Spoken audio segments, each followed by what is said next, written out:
And good morning, Boquete. Good morning, Cherokee. You're listening to Boquete Now, talk radio. We're coming at you live every Friday morning from 10 to 11 a.m. on Radio Cherokee 103.3 FM. We're sponsored by Big Daddy's Grill and the ACCB Boquete.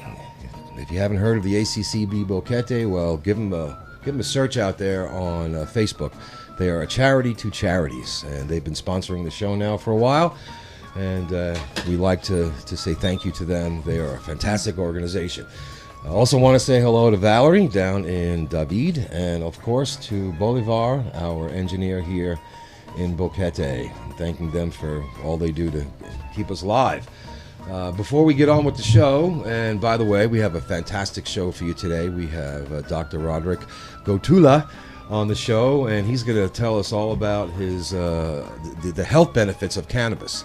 So you really stay tuned. This is going to be a fantastic show. But before we go on to that, I want to give a shout out and tell you about a really fantastic opportunity for Father's Day. There's a new restaurant in town, Nadri. That's a Nobi name, and it actually means roots. And it's a celebration of Panamanian culture and also, all the wonderful food that comes from all the local farmers here, vegetables and all kinds of stuff. They're partnering actually with local farms like Finca Santa Marta and the Landau Farm to bring fresh organic takes on Panamanian food. So they have a Father's Day special. And by the way, the restaurant is in the old where Colibri was. So if you remember where Colibri was, right around the bend there as you're going over to Valle Escondido. It's $40 for Father's Day dinner, and here's what you get for your $40. You get a welcome cocktail, nice strawberry mimosa. You get, let's see here, my eyes are playing tricks with me. Now, vegetarian ceviche with colorful beets and crispy rice wafer and a few other things. That's your acevichado, and then you have cuna yala soup with coconut milk and tubers. Optional fish or shrimp, and then you have mashed potato with an avocado filling and pickled vegetables with plantain chips, and then you get star fruit and honey palette or palette. Your main course, Panamanian sofrito collard leaf wrapped corn tamale. That's a mouthful right there, right? And for dessert, a pot of sweet chocolate and mixed berries with cashew foam and soy milk and a mini puff pastry. Includes sourdough bread and a few other things, wine and beer sold separately. So that's Father's Day, $40 at the new Nadri restaurant where the old Colibri used to be. So we thank you for that. New businesses in Boquete are always welcome to see. We know the pandemic has kind of taken its toll, so anything new is exciting. Anyway, on with the show. Welcome, Doctor. Thank you. I had an opportunity, as you can see by the hat, if you're on video, I'm with the Rotary Club, and so is the doctor here, and I had an opportunity to hear his presentation, and I got all the information, and it was fascinated me. It really did, and I'm so thankful that you agreed on short notice. I know it was very short notice a couple days ago. Hey, you want to come down? And I had a last-minute cancellation, so I appreciate that very much. You're welcome. So, a little bit about yourself. Tell us a little bit about your background, so people get to know you a little bit. Okay, born and raised in Nebraska. Yeah. Went to medical school there. Got certified as a doctor of family medicine. Went to a family medicine residency. Practiced family medicine for probably about 15 years. Then actually went into prison medicine, which was a little bit strange. Followed by hospice medicine for 12 years, and then around 2018, I started to go into semi-retirement, moved back to Colorado, and took a job in a cannabis medicine clinic, becoming a cannabis physician who certifies people to get medical marijuana in Colorado. And although I had some background in cannabis, it's not taught in medical schools or any medical curriculum, etc. Getting into it really opened my eyes, especially seeing patients and seeing the benefit that my patients had when I talked to them as they use the product. So that's why I'm sort of try to be a spokesperson or proponent to let people know, because there's a lot of misinformation about cannabis. Absolutely, there Yeah. is, and the relationship between humanity and cannabis goes back quite a few years, does it not?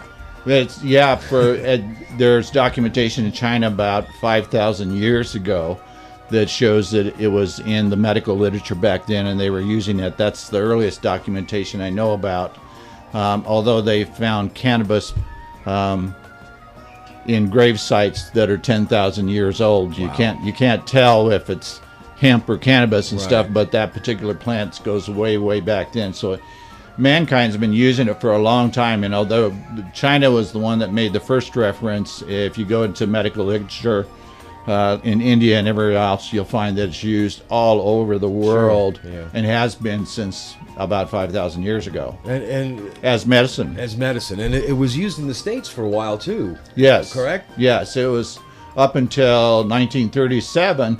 The doctor could write a prescription for a cannabis medication. They would go to the pharmacy, and the pharmacy actually stocked cannabis behind the counter in bottles made by major pharmaceuticals like Eli Lilly and Merrill and Park Davis and stuff. They were all making it. But in 1937, they passed the Marijuana Tax Act, and that really restricted the being able to go ahead and grow and use cannabis because you were taxed on it. Sure. Well, then there was a propaganda that started popping up. I know you talked about the movie Reefer Madness. Reefer Madness. Yeah. Yeah. I actually watched that at one point. Did you? And I just, I didn't know whether to cry or laugh. It was horrible. It was developed by a church, and it went across the country under different names and stuff, but just absolutely propaganda as far as anti-cannabis, etc. Yeah, well, misinformation. Oh. A misinformation campaign. Yes, Yeah. yes. Yeah, that's a shame, though, because that, I did a little research on that many years ago, most of it which I forgot, but that stuck with me. That movie had stuck with me, and I went back and watched it again. And, in retrospect, when hindsight's 20/20, right? You realize how ridiculous this was. Right. You realize, especially with all the information out there now. Yeah. But there is still that stigma attached to it. There are still people who genuinely believe what that movie and similar movies and propaganda have taught, and to this day they still do. And I think that's probably got a lot to do with the resistance of it being fully legalized. Yes, it's been politicized since way back in 37 and stuff, and of course the focus of Reefer Madness was on the THC, which gets you high as opposed to the other benefits of cannabis. Right. And there was no research on cannabis way back then No. to show what properties it might have. Yeah, and like I said, I'm not an expert in this area at all, and the information that I have gleaned has been from other experts such as yourself, and I wish I had better retention, memory retention. But what I don't understand is how they managed to get marijuana as a Schedule 1 product. It's up there with heroin and some really, really potent substances, and marijuana doesn't seem to fit any of that, but yet here we are. Yes, other Schedule 1s are cocaine, methamphetamine, etc. And it became Schedule 1 back in the 70s, and partly that had to do with President Nixon's war on the drug. Yeah. And a Schedule 1 drug means that it has tremendous potential for harm and addiction and stuff, but no medical benefits. So it's been Schedule 1 since the 1970s. Interestingly enough, the WHO, which had it, their schedules are reversed. So Schedule 1 in the United States is the most addictive, and Schedule 5 is the leaf, like cough syrup. The WHO, the World Health Organization, has Scheduled 4, which is equal to our Schedule 1. It's their most potentially addictive drug. The WHO took it out of Scheduled 4, and they even took it to the UN, and the UN has voted to change the scheduling of marijuana, and this all happened in about the last year or so. So from the world standpoint, they're recognizing that it doesn't fit the criteria that they have for the that, schedule. Yeah. Yeah. And first of all, I want to I want to express my gratitude for you for bringing these notes. They're very, very helpful because, you know, the purpose of this show is a community radio. We're trying to get information out there. Yes. And sometimes either party is not very well prepared, and that should be on me. But you know, I don't have a whole lot of free time. But so this really helps a lot, and I'm going along here. Trying to make sure we have enough time to get through this. I know there's a lot of material here. And, sure. And for the people listening, the last thing we want to keep hearing is my voice. So, how does it work? Okay, and that's just basically, you know, how does it work in our body? How does it do what it does? Okay, so prior to 1960, there was almost no information about what was in the cannabis plant.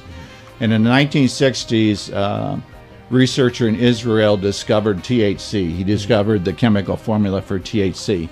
Over the next couple of years, they discovered other cannabinoids, but interestingly, in around 1980, they discovered that the human body has receptors for cannabis, and that the human body actually makes cannabinoids. Oh. They are not the same cannabinoids that you get from the plant. We call the plant cannabinoids phytocannabinoids. We call the ones that we make in our body endocannabinoids. And the endocannabinoid system, we've discovered, goes back about 600 million years. So I think it started developing in sea squirts about 600 million years ago. All animals have it, all birds, fish, etc. have it. Insects do not.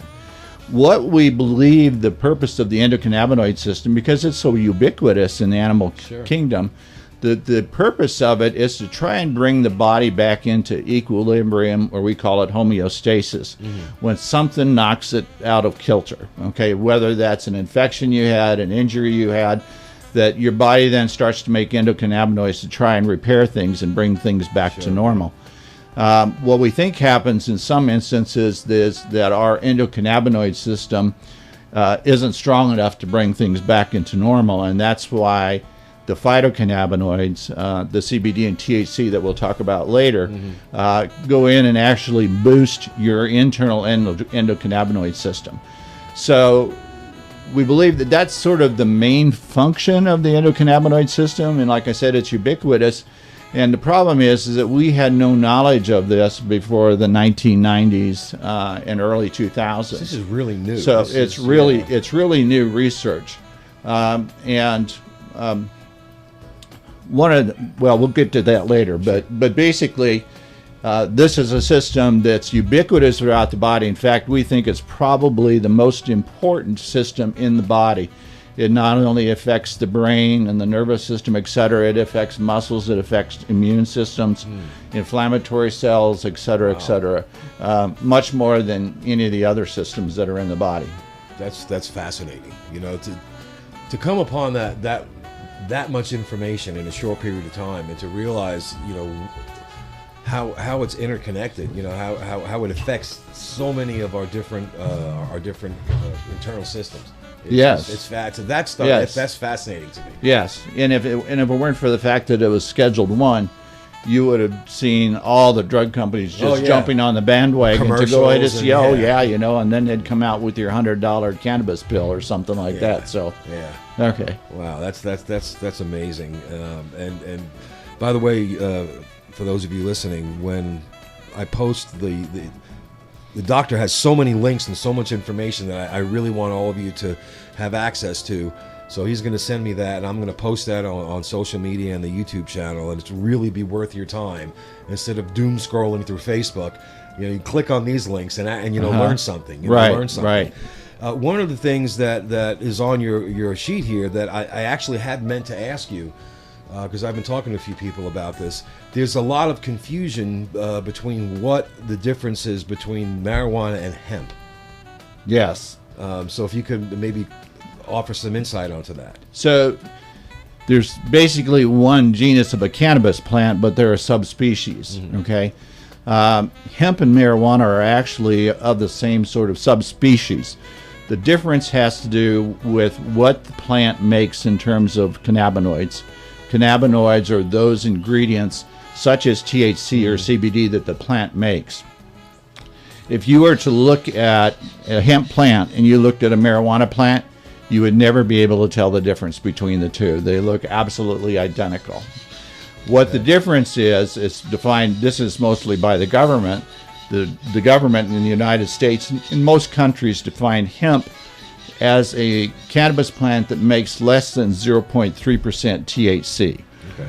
And a marijuana plant as one that makes more than 0.3% THC. So in 2018, Congress passed a farm bill which allowed now the growing of hemp.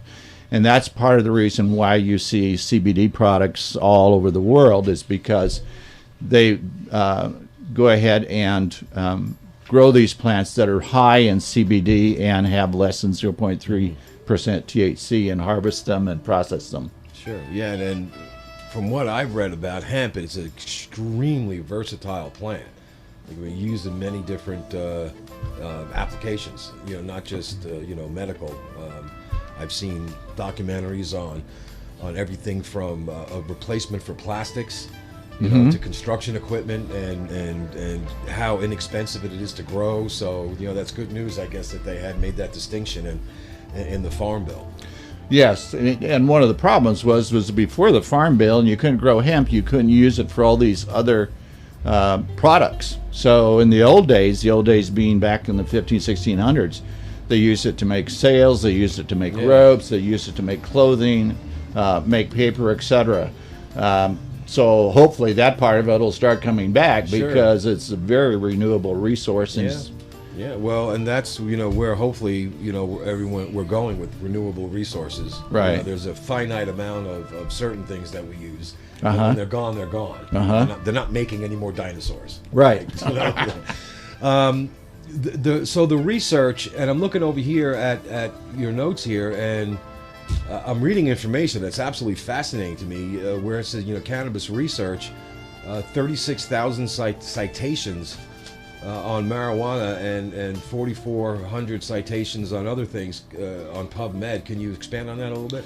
So PubMed is the repository for research studies that are done in a particular time period. It's part of the National Institute of Health.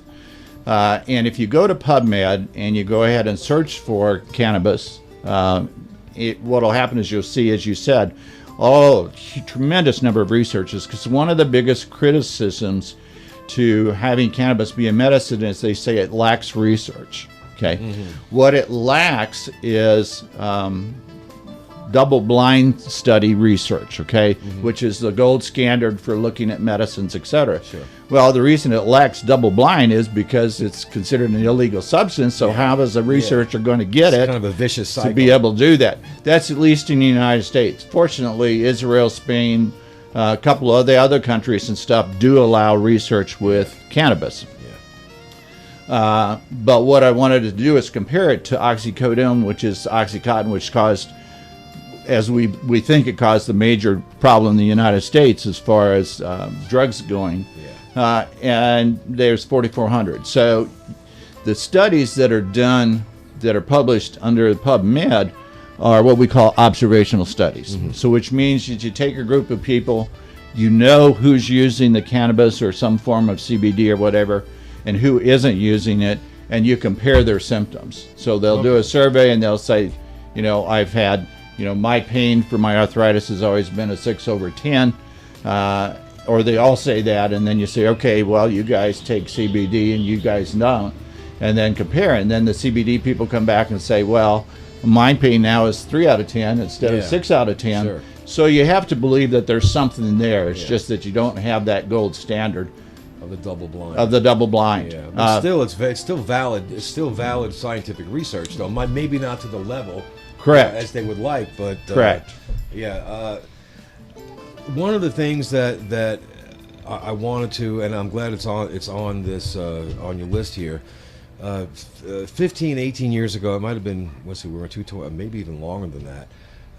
The first book that I had published, I had an entire chapter dedicated to breaking some of the myths of marijuana use. And this is before anything was even considered being legal. Mm-hmm. And I had this information that I got was given to me by other physicians, users, and other focus groups, and it aged really well. You know, I have to say, you know, it aged really well. One of the biggest points of feedback that I used to, because you get whenever you publish anything, you get feedback from the community, and by far the most frequent feedback that I have gotten were people pointing out the dangers of marijuana. You know, that it's a gateway drug to you know, other more potent things, or just all kinds of stuff that I never, you know, and I looked into it on the level of an author, not on the level of a doctor, and I couldn't find anything to substantiate, you know, these claims. And apparently, from what you've provided, that really has not changed. The dangers. No, there's a lot of things. The gateway drug thing, it's interesting because they've done some surveys in states that have started medical marijuana, have started recreational, because the big concern always is teens getting into this and being the gateway drug, and they have found no difference at all, or the states that actually have approved the cannabis may even be a little bit better as far as the number of teens and stuff that get involved with the drug. The other thing is that because cannabis works differently than the narcotics, okay, there's never been a validated death due to overdose from cannabis, okay. A lot of this is, some of the studies have been done with lab animals where they give them extremely high doses of cannabis and nothing happens. There are people who have died who have cannabis on board, but there are also other mitigating factors that are there. What we think currently is that you could potentially get a toxic dose if you smoked about 20,000 joints in 15 minutes. Okay, so that's like one of these big round hay bales that are out in the thing. It's sort of like, so yeah, if you take a whole lot of cannabis, and when I say a whole lot, I'm talking mostly about THC. If you take a whole lot of it, you're going to feel pretty miserable, but you're not going to die from it because it doesn't suppress your breathing like narcotics do. And that amount of that's a statistical impossibility. Correct. You know, you wouldn't be able to do that. You know, I don't even think Cheech and Chong could smoke that much. No. It's very interesting though, because I know that I'm in contact with people who refute just the growing evidence, you know, that this is not something that's going to kill you, you know, or they'll cite things that there's maybe a correlation, but there's no causation. You know, someone gets completely stoned and goes out driving and then wrecks the car and dies in it. You know, correct. That's you didn't die from smoking. You died from irresponsible behavior. Correct. You know, correct. And I know that comes up a lot. At least it had with my research. And again, my research was on nowhere near the level of a doctor or a research scientist. But it was enough, you know, for the publisher to say, yeah, you could put this in your book. And I go back every now and then and I look at it, and it ages well. Ah, you know, good. it ages well. So okay, well, good. I feel kind of vindicated, you know, when people tell me, and then I meet someone like you who's got just mountains of information. I'm like, oh yes, okay. You know, I didn't make a complete fool out of myself on it. So you were ahead of your time. Well, I was, and like I said, for a sliver. It was one chapter, and I mean, it's literally a drop in the ocean to what's available now. And I have seen firsthand in the states, in the United States that have legalized it, you know, for medical, not even for recreational, but people whose lives have been their quality of life has been just reversed, you know, from being bedridden or being just ill all the time, and it's such a wide variety of illnesses. You know, it would be like, okay, if I knew 10 people and they all had cancer, right? But you know, there's 10 people, and you know, this one's got diabetes, and this one's got cancer, and this one's got this, and it just seems to be almost like aspirin, like a miracle medicine. You know. On that. One of the things I was going to say, when the purpose of the cannabis clinic was to go ahead and approve certifications to get medical marijuana, Colorado's had that for over about 10 years. Then they recently went to rec.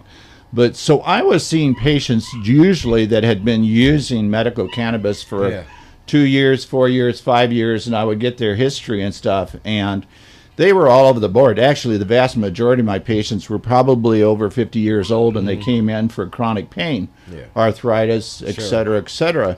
But what amazed me and made me sort of become an advocate for getting out there and educating people about it was their stories. Their stories about, you know, I used to have to take 3 different types of arthritis medicine or back pain medicine or this or that, and they would start on cannabis, and I guess I want to valid or say that it's THC and CBD in Colorado because it's a medical state. But they would get off a lot of their medicines. They would get off the cinnamons. They would get off the narcotics, et cetera, or they would markedly reduce it because their symptoms were improved so much. So that sort of made me kind of say, wow, this plant and the cannabinoids that it produces and stuff are just absolutely amazing, and are not only very beneficial, but the side effect profile is extremely low too, and the safety is very high when you compare it to other prescription medicines. Yeah, no, I've believe me, I've got a good testimony myself, which I won't go into here, about opioids and family members, and because of what happened, I dug a little into that, and it boggles my mind how, you know, this particular dangerous, potentially life-threatening substance is just given out, you know, and then you have, it doesn't make sense to me. No. So you have here that the most common cannabinoids, and I've been mispronouncing that since I'm 5, is THC and CBD. So what are the differences between those two? Okay, so just to let you know that the plant, we've been studying this, so the plant actually makes over 100 different cannabinoids. Everybody sort of focuses on the THC and CBD because that's what's out there in the press, that's what's out there in the literature, because those are what's being used. But we're doing research on the other cannabinoids and finding out that they also may be extremely beneficial in various areas. So there's CBG, there's THCA, there's CBDV, etc. So they're finding new ones every year. So the list goes on and on.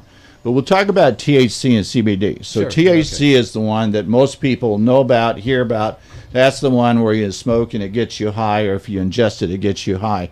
The reason it gets you high is because THC targets something in our brain called CB1 receptors. So the body has, right now, at least we know the most about CB1 receptors and CB2 receptors. CB1 are in the brain and the central nervous system. CB2 are scattered throughout the whole rest of the body with the immune system and a whole variety of other places. So when you smoke THC or you ingest THC, it goes to those CB1 receptor brains, and that's what gets you high. Okay. CBD, on the other hand, actually does get in the brain, and it actually affects the CB1 receptors. But the neat thing about it is that the CBD changes the shape of the CB1 receptor in the brain so that THC cannot attach to it. So we actually use CBD as something to keep people from getting high when they have to take higher doses of THC for their condition, whether it's seizures or arthritis or whatever. And in Colorado, I had my patients who were on both of them, and they would be able to function absolutely normal. They would be taking THC just like somebody else did. They could go to their job, they could take care of their kids, whatever, because that CBD was blocking the high effect of the THC. Wow. That's fascinating. Yeah. Now, CBD appears to affect CB2 receptors and other receptors. So, again, research is in its infancy about exactly where these things attach, how they do this, how they do that. But we think that's how come CBD acts so well as an anti-inflammatory and has these other properties as far as helping anxiety, depression, fibromyalgia. Now, CBD does not get you high. So CBD does not affect the CB1 receptors. you can take CBD until the cows come home and you're not going to get a buzz off it. Doesn't mean you might not have some side effects if you're taking high CBD, but Sure. as a rule, we use it to counter. And one of those interesting things that we know about this endocannabinoid system is something called the entourage effect. And the entourage effect is when you use both THC and CBD at the same time, they actually boost each other in our body because they're hitting different receptors. So I would usually tell my patients, I'd say it's kind of like 1 + 1 = 2.5. Okay? Okay, So you get an extra boost. And so that's one of the things that we used a lot in Colorado to be able to fine tune what people used for their conditions. Yeah. You know, it's amazing, you know, to me that there's, with the amount of information that's out there, and there are so many people that still think the whole industry is basically someone goes out and plants some weed and then sells it to a dispensary and a doctor writes a prescription and they're fine. There's so much more behind this as far as research goes and what the medical community has learned. Mm-hmm. And I really wish, you know, that people would spend a little more time, you know, researching this or looking into it. You know, everyone's is saying, oh, do your research. Well, this is an area, you know, where I think that's warranted. Oh, yeah. Yes. You have here, and this is interesting to me as well, you have a list of conditions that the CBD is shown to help. And I mean, arthritis, seizures, Parkinson's, autism, diabetes, migraines, multiple sclerosis, PTSD, traumatic brain injury. It seems like, you know, it would be a no-brainer to me, you know, and I'm not a politician, I'm not a lawmaker, but, you know, for me it'd be like, this is a no-brainer. Let's just push this through and let's get it done. You know, this could help so many people. What do you think, you know, in you know, with your experience, you think there'll be more and more as more research is done, conditions that this would help, or at least, you know, diseases or anything that it could help? Right. So again, because we don't have the double-blind study, the gold standard and stuff, we have some studies that are coming out, again, that compares this, where they're looking at a whole variety of other illnesses. I think it's just there's going to be more and more and more. One of the problems that we have, not so much in the United States, but certainly one, because CBD isn't regulated, okay, there's a potential for a lot of fraudsters to go ahead and either grow bad plants or spray pesticides or whatever, and when they make the final product, that they skimp on the CBD, they say it has this much in it, and it really doesn't have that much in it. All right, so there's, without that regulation, and I see you can buy it everywhere. I mean, it's all Amazon. I mean, you can buy the stuff on Amazon, and yes, you know, it's like, you know, testosterone boosters. It seems everybody's got one. Everybody's got one. And how do you differentiate? I mean, is there I know there's no regulation, but is there any kind of an agency that someone can subscribe to, like a grower can subscribe to get certified yet? Is that a thing yet? Certainly not in Panama. In Colorado, I believe that they have to get licenses and certification to do that. Yeah. One of the ways that we as physicians looked at products and stuff was to look and see whether or not the product had a third-party testing. So there are labs in the United States that do testing for a whole variety of things. So in Colorado, that test would be called a certificate of analysis, and I would tell anybody who's buying products off the internet that you need to find a certificate of analysis, because what that certificate says is there's no pesticides, there's no heavy metals, there's no insects in it, etc. It has exactly this much THC in it, exactly this much CBD. So that's a safety thing as far as bad products go. Sure. And as far as dosing, because the other problem is that if you buy different CBD products and they say this one says it has 30 milligrams per ml in it, and this one says it has 30, but it only has 20, then you're changing your dose without really knowing that you're changing your dose. Well, I noticed that you had indicated here the different forms of cannabis, and you had some dosage information as well on that. I'd like you to expand on that a little bit, because I think that's very important, you know, people to understand, that there are specific amounts of these different types of products that you should or shouldn't be taking. Sure. So I'm mostly going to talk about CBD Sure, because, as far as I know, and looking at this registry thing I showed you, Mensa is starting to go ahead and approve various shops to carry CBD products in Panama, which tells me that they must think that it's legal here. So in the United States, so down here, access to it would be very limited. However, if you go online, like you say at Amazon, you're going to find everything Thousands. from flowers to gummies to topicals to whatever. And so it's kind of hard to sort through it. So the first thing you want to do is look and see if there's a certificate of analysis. And if there is, done by a third party, that shows that it has none of these harmful things in it and a consistent dosage in it, okay, then that would be something that you might want to go ahead and pick as a product. Sure.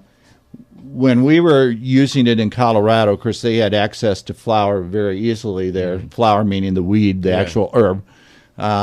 So I would actually discourage smoking for people who are using it to treat a condition. So there's a difference between I'm going to smoke it because I want to get a little buzz on, Right. and I want to smoke it because it helps my fibromyalgia, it helps my rheumatoid arthritis or whatever.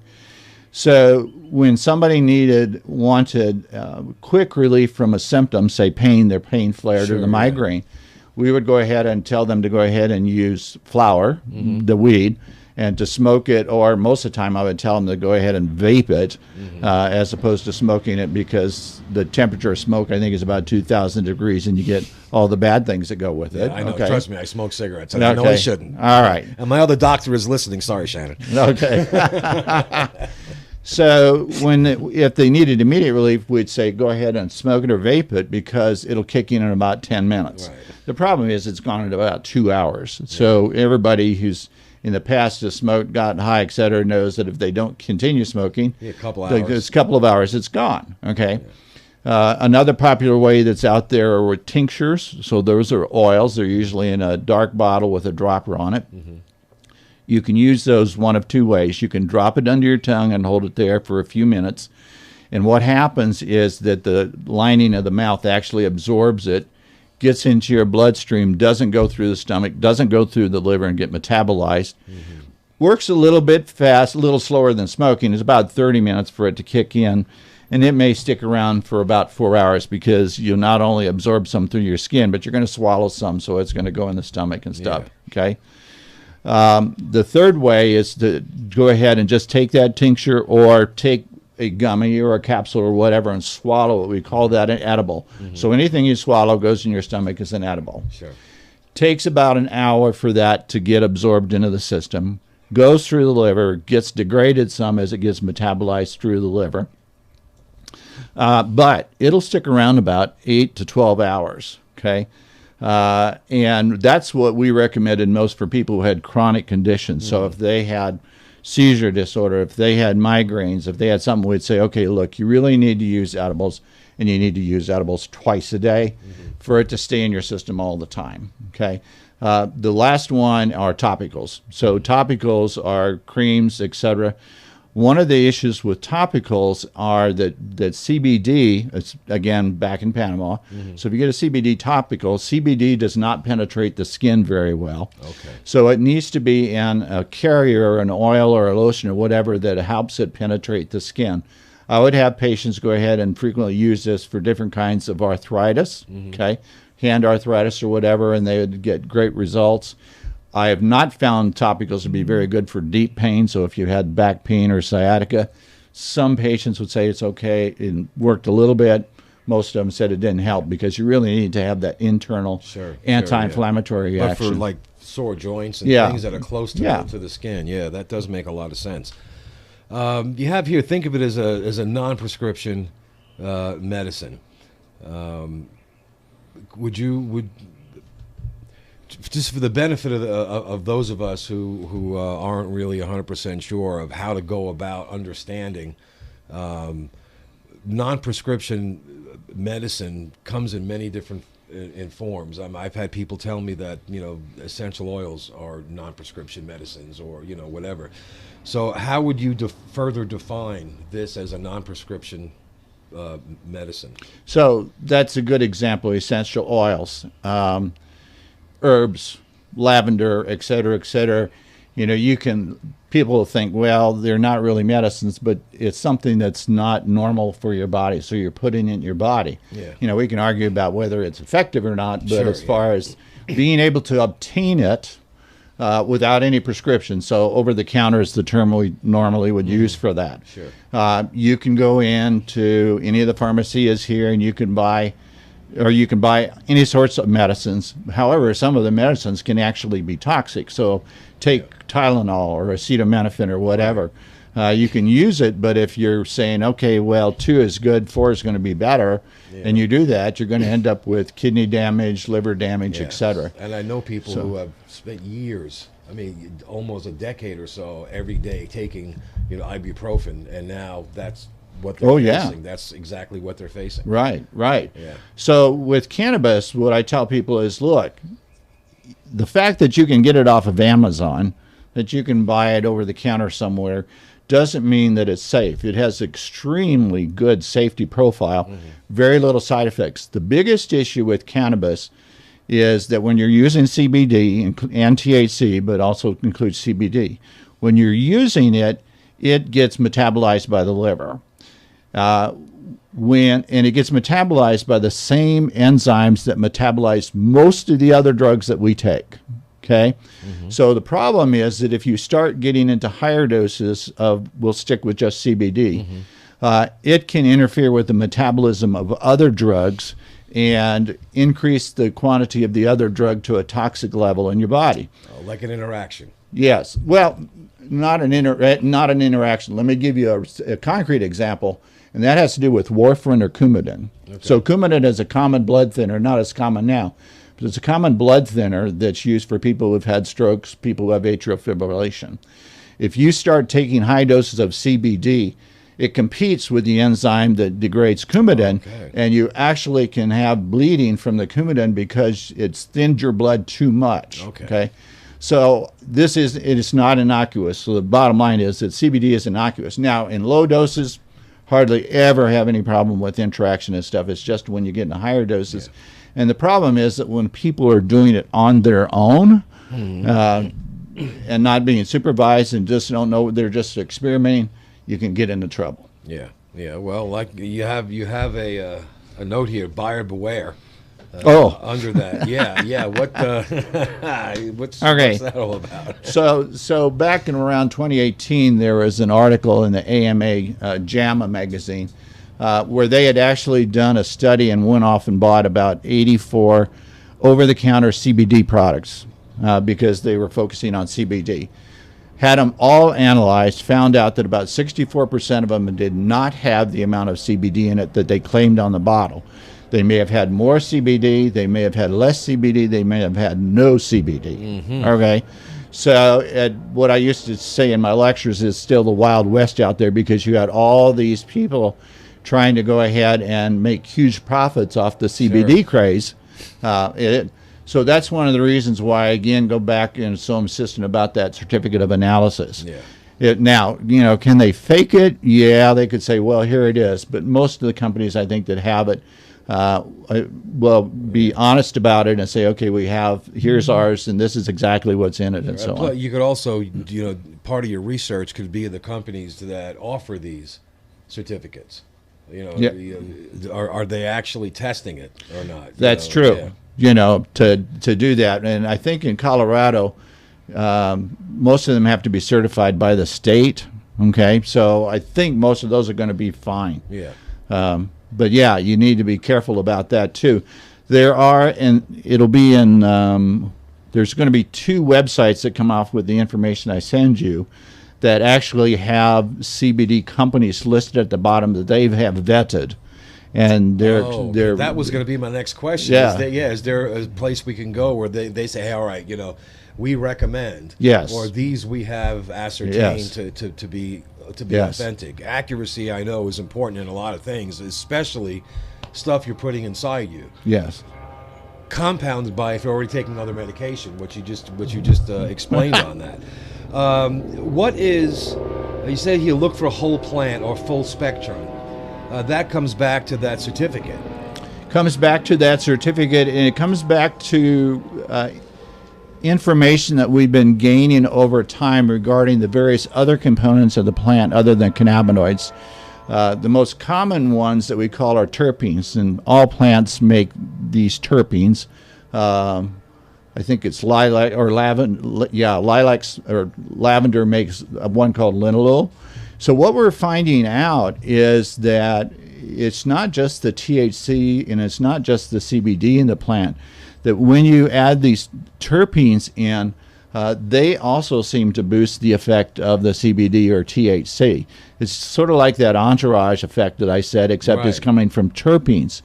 When they process the hemp plant to get CBD or the cannabis plant to get THC, when they process it, they frequently will take out all the terpenes. So everything gets taken out except for the CBD. And you have CBD, but it has nothing else in it. When we talk about whole plants or full spectrums, we're saying that they either processed it in a way that retained those terpenes, or they added them back in after they did the CBD, because you can go ahead and buy terpenes on the internet of lavender or whatever. You can add them back in. Sure. So, and that's full spectrum. So the reason I suggest that is because research seems to indicate that those work better than something that's just a plain old CBD. Right. So terpenes are the agent in the plant that makes the CBD more effective. Yes, they can do that. So if you have CBD with terpenes, chances are it's going to be a lot more effective than CBD. Well, you know this, and I'm glad. Really, seriously, I have no idea how happy I am that you came on the show, because I don't know enough about this to give anyone information. I could only point them out, and they're going to look at me and say, well, who's your authority? Right? So now that I've had an opportunity to talk to an expert on this, that now when I give information out, I have the confidence to know, look, you can trust this. This is where you get your information from. Right. We got almost 10 minutes left, and I know that you wanted to do a recap on all of this because we did cover a lot in a short period of time. I also wanted you to have the opportunity to tell people you're going to be giving a lecture at the BCP. Correct. In a few weeks here. Yes. So if you have that information, by all means, blurt it out there, because I'll be there.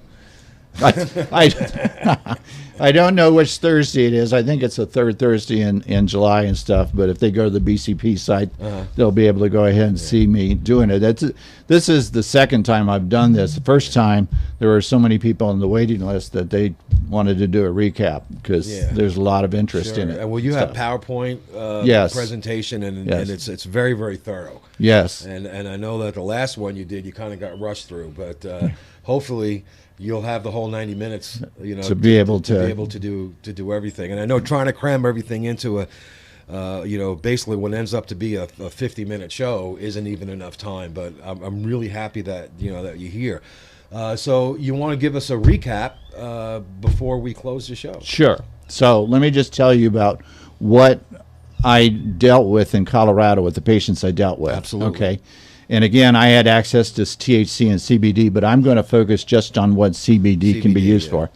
I had patients who come in who would have migraines 5 times a month, severe migraines. We would put them on CBD, and they maybe had one mild migraine a month. Just absolutely amazing. People who had fibromyalgia, rheumatoid arthritis, cut back on their medicines tremendously. People who had Crohn's disease or regional enteritis, and had lots of difficulty. There's lots of research going on that shows that it benefits for that. Seizures was my favorite thing, not my favorite thing for patients to have, but seizures, because my partner there was, there's a little girl by the name of Charlotte Figge. Charlotte Figge is the poster girl for CBD for seizures. She used to have 300 seizures a week. Jeez. About every 30 minutes. Wow. Mom and Dad, after they tried, I think, 13 different medicines, finally tried CBD. gave it to Charlotte. She did not have seizures for 2 days after one dose of CBD. And then finally started. Wow. So she was actually the beginning of the CBD craze. She was the one that showed Sanjay Gupta, that'll be in the information I gave you in the documentary Weed, that made him change his mind about cannabis. Okay, works great for arthritis. Works great for muscle spasms, multiple sclerosis. Works for Parkinson's, tremors. Works for the behaviors of Alzheimer's. Okay, doesn't slow down Alzheimer's, but if you have somebody who's getting irritable or having issues around that, it can help that. It can help anxiety. It can help depression, cerebral palsy, etc. One of the things I'd like to do down here is to go ahead and get physicians in this area knowledgeable and interested and try use CBD for the kids that have seizures down here. Sure. Because I'm told that it's sometimes hard to get their seizure medicine, number one. And number two, because I worked in a clinic that dealt a lot with seizures, I've just seen how fantastic this is in regards to stopping seizures and stuff. Yeah. So, and I know just from where I used to live that in Georgia, one of the most resistant states for anything to do with THC or CBD, their very first foray was for children with epilepsy. They finally allowed the CBD oil to be sold. I mean, they had logistical problems because you couldn't grow cannabis in Georgia. You couldn't transport it across state lines, but you could use it. So it was kind of, but that's a huge step. If you understand anything about Georgia politics, that's a huge step, and they've made more steps, since then. And I didn't know about, when you showed me this morning, there were 3 now Mintz is getting involved in this, which does say, hey, you know what, you can only ignore. You can only ignore science for so long. Right. It's going to slap you upside the head one day. Right. Anyway, I'm sorry to interrupt. Well, it's okay. And one of the other things, because there are a lot of expats and veterans in this area, PTSD, there were 3 military bases in Colorado Springs, and I dealt so much with veterans who had PTSD that were using CBD and THC for their symptoms. And they'd come in and say, look, I got off the 5 different drugs the VA was giving me for this, and this is what I'm using. And it was just absolutely amazing. Yeah. So, the thing is I guess what I'd tell the listeners, if you know somebody, some child who has a lot of seizures, you might want to consider having somebody look into CBD. Sure. I would never recommend anybody doing it without the neurologist's intervention. Sure, yeah. So one of the things I want to do is to try and educate physicians that this is safe, this is effective, and this is better for your patient than those things that you're using now. Yeah, and there are a lot. I'm part of this group called the Boquete Veteran Outreach. I'm a member. I'm not an organizer or anything, but there's a lot of us here. There's a lot of us here who served in the military, and not even just combat. There are other forms of I got schooled in PTSD over the last several years by psychologists and whatnot, that I had no idea that it was so invasive. Oh, yes. And there's a lot of vets here that are struggling. Are struggling with that. And this seems to me would be a very welcome treatment. Right. Because the VA, they throw medicine at you. They just throw pharmaceuticals at you. They mean well, but they're understaffed and underfunded. So you got to take that for what it's worth. I think one of the last things is you referred to the references and stuff. So on that list that you're going to go ahead and put on the website, there's an organization called Leaf 411 and another one called the Realm of Caring. They're both nonprofit. They're both based in Colorado. They both offer free advice. So I talked about, don't do this on your own. You need to have somebody. Leaf 411 actually has cannabis-trained nurses, and you can contact them and say, this is what my condition is, this is what I'm on, etc., and they will give you advice about how to go ahead and use and CBD. Verified advice, not just not just your old college roommate. It's very important. That's one of the things that has been ingrained in me over the years is if you're going to do anything that's going to alter your body, whether it be mentally or physically, you really need to have someone beside you, either a physician or a PA or someone that's got It's like getting spotted at the gym. Right. Right. You want to have Right. that security. And that's the fact that this is becoming so highly respected and recognized, that you can do that now. There are organizations like Leaf 411 that you could pick up your phone and call and get, good verified information. That's I really hope that this down here in Panama, I know there's been huge strides made in the States, but there's a lot of people here that can benefit. Oh, absolutely, absolutely from this. And I know there's a couple of people locally here that sell it, and I'm gonna have a chat with them and see maybe if I can get them on the show. Okay. If you're listening, Diane, I would love to have them on. I know that they help a lot of people here, and they're very well respected. Yes. So we'll do that. But we got about a minute left. I want to thank you again. For such short notice, after I heard you at the Rotary Club, I was like, "Oh, I got to get this guy on the radio. This is fantastic." But you'll be. I don't have the exact date that you're going to be, but I will have it before I do the post promo show, and I'll put all that information where people can see you at the BCP for your lecture, your talk. Look forward to that, and I know that. Whoever ends up going there is really going to enjoy it. I want to close out again by reminding everybody that Father's Day dinner at Nadri, and I really hope I'm pronouncing that right. My pronunciation of indigenous languages is horrible, but Father's Day dinner, $40 per person. Chef Alexander is going to be doing the cooking there. They are on the old Calibri building. So go over there and enjoy it and have a nice Father's Day dinner. We've been talking with Dr. Roderic Gottula. Did I get that right? Gotulla. Gotulla. There you go. Gotulla. The expert on the health benefits of cannabis, THC, CBD.